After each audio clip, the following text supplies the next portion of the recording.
Headlines आपने जानी है, बुलेटिन का बाकायदा आगाज करेंगे। सबसे पहले आपको बताते चलें कि कोरोना वायरस से 84 अफराद जाँ बहक हो गए, जिसके बाद अमवात की तादाद 21,189 हो गई।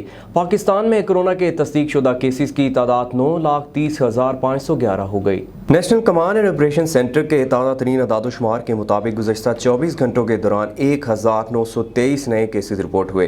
पंजाब में 3,41,789, सिंध में 3,22,350, खैबर पख्तूनख्वा में 1,34,072, बलोचिस्तान में 25,589, गिलगित बल्दिस्तान में 5,629, इस्लामाबाद में 81,626, जबकि आज़ाद कश्मीर में 19,456 केसेस रिपोर्ट हुए। मुल्क भर में अब तक 1,34,71,172 अफराद के टेस्ट किए गए। गुज़श्ता 24 घंटों के दौरान 50,393 नए टेस्ट किए गए। अब तक 8,60,385 मरीज सेहतयाब हो चुके हैं, जबकि 3,452 मरीजों की हालत तशवीशनाक है।